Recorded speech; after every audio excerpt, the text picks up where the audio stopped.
এটা নিবেন আর খাবেন, বলবেন মাটি খাবো।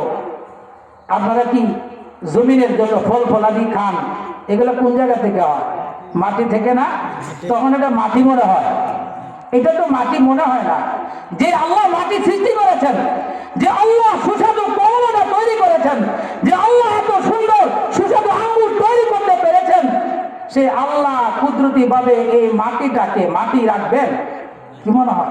এটা পরিবর্তন করে এটাকে সুস্বাদু বস্তুতে পরিবর্তন করে দিবেন। প্রশ্ন হয়, একটা প্রশ্ন হয়, হুজুর এই মাটিটা দিয়া জমিনের সবকিছু দিয়া চোদ আর ফিডে খাওয়া, তারপরে আমাদেরকে জান্নাতে ঢুকাবে, এটার পিছনে একমতটা কি, কারণটা কি? এইটা একটা মজার বিষয় ভাই। দুনিয়াতে আল্লাহ সবাই ধনী বানাইছে, কিছু ধনী আর কিছু কি গরিব। মাশাআল্লাহ, এক ভাই 500 টাকা দান করছেন, আল্লাহ কবুল করেন। আপনাদের অসুবিধা হচ্ছে কি? খেয়াল করেন, রাস্তায় অনেক আঙ্গুরের দোকান আছে, কমলার দোকান আছে। গরিব বেচারা দিন আনে দিন খায়, এক বেলা খাইলে আরেকবার খাওয়ার ব্যবস্থা নাই। এরকম মানুষ আছে না নাই? অনেক গরিব মানুষ আছে, কোন রকম জীবনটা পার করে, কিন্তু চুরি করে না, ডাকাতি করে না, সুদ খায় না, মদ খায় না, অন্যের পথে হাত বাড়ায় না। কেন? সে জানে ভাই এটা তো আমার চিরদিন থাকবার জায়গা নয়। আজ আছি, হঠাৎ করে কখন চোখ বন্ধ হবে কেউ বলতে পারে না। হাবিও জানতো না যে সে যখন ফুটটার বিলি করতে গেছে তাকে তার পাশে থেকে একজন গুলি করবে আর তার জীবন শেষ হয়ে যাবে। এটা কোনোদিন সে কল্পনা করে নাই। সে কত স্বপ্ন দেখেছে, এই স্বপ্ন দেখেছে বাংলাদেশকে সে গড়বে, সে স্বপ্ন দেখেছে সে এমপি হবে, কত স্বপ্ন তার ছিল, কিন্তু এক গুলিতে সকল স্বপ্ন ভেঙে চুরমার হয়ে গেছে। আমরা যখন রাস্তায় বের হই, হাঁটি, রাস্তা দিয়ে চলি, খেতে যখন ফসল ফলাতে যাই, কত স্বপ্ন এখানে ফসল ফলবে, আমার ছেলেকে শিক্ষিত করব, বিদেশ পাঠাবো, আমার অট্টালিকা হবে, অনেক কিছু হবে, এরকম স্বপ্ন মানুষের আছে। কিন্তু যখন সেই স্বপ্নগুলো দেখে পূরণ করার জন্য সুদের দিকে হাত বাড়াতে হয়, ঘুষের দিকে হাত বাড়াতে হয়, চুরির মতো অন্যায় কাজ করতে হয়, দুর্নীতি করতে হয়, হারাম কাজে হাত বাড়াতে হয়, তখন তার ভিতরে আসে আরে ভাই আজ আছি কাল নাই, আগামীকাল মরে গেলে এরপরের দিন আমার কবরের মধ্যে গাছ উঠবে, কাজে হারাম আমি খাবো না। আমি আল্লাহকে রাজি আর খুশি করার জন্য আল্লাহর বিধানের বাইরে এক চুল পরিমাণ সরব না। এরকম মানুষ পৃথিবীতে আসে না নাই? জান্নাতে ঢুকবার পরে কারো কোনো আক্ষেপ থাকা যাবে না। এরকম গরিব মানুষ আল্লাহর বিধান পালন করছে, মনে করেন তার জন্য ফয়সালা হয়েছে, যাও বলে তুমি জান্নাতে। জান্নাতে গেছে, সবকিছু পাইছে। জান্নাতে এমন জায়গা, ওয়ালাকুম ফিহা মা তাশতাহি আনফুসুকুম ওয়ালাকুম ফিহা মা তাদউন। আমার আল্লাহ বলেন, বান্দা শুধু আমার বিধানগুলো পালন করে আয় আমার কাছে।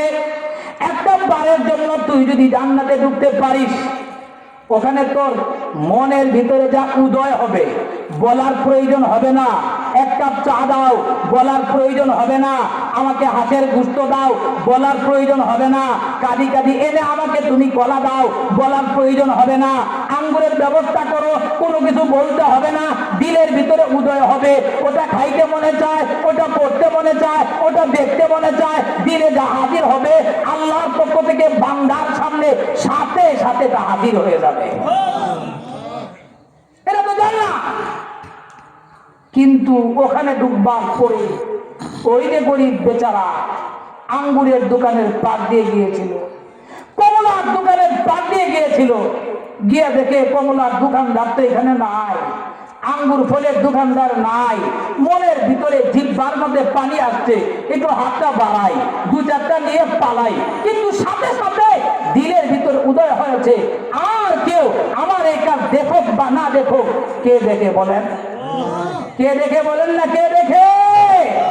আল্লাহ দেখছে।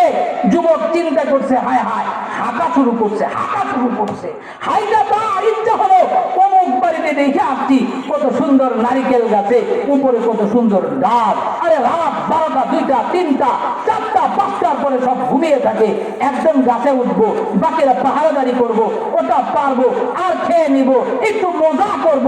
কিন্তু ওখানে যাওয়ার পরে যুবকের দিল বাড়ি খাইতে শক্তভাবে বাড়ি, আর কেউ দেখুক বা না দেখুক, আমার আল্লাহ তো এই গভীর রাতেও জাগ না, আমার আল্লাহ ঘুমায় না, আমার আল্লাহ তন্দ্রা চন্দ্র হয় না, আল্লাহ সব সময় কোন জায়গায় কি করছি সবকিছু দেখছেন। আল্লাহ সেই ভয়ে এই ফল খাওয়া থেকে সে চলে এসেছে। জান্নাতে যাবার পরে মনে হয়েছে, হায় রে, দুনিয়ার সেই ডাবের না জানে কি স্বাদ ছিল, দুনিয়ার সেই আঙ্গুরের না জানে কি স্বাদ ছিল, দুনিয়ার সেই কমলার না জানে কি স্বাদ ছিল। এই একটা আক্ষেপ যদি তার দিলের ভিতরে এসে যায়, তাহলে জান্নাতে ঢুকবার পরেও তার জীবনটা ব্যক্ত মনে হবে। আল্লাহ কয়, বান্দা তুই আমাকে খুশি করবার জন্য সবকিছু করেছিস, জান্নাতে যাবি, তোরা আমি ঢুকাবো, আর তোর কোনো আক্ষেপ আমি রাখবো না। ওইখানে ঢুকবার আগে পৃথিবীর সব উপকরণ দিয়ে, আঙ্গুরের উপকরণ, আপেলের উপকরণ, পৃথিবীর যত ফল, আপনি কয়টার নাম জানেন, আমি কয়টার নাম জানি, আমি কয়টা দেখেছি, কয়টা খেয়েছি, সব ফল মূল দিয়া, সমস্ত মিষ্টান্ন দিয়া, সব উপকরণ দিয়ে একটা রুটি বানানো হবে।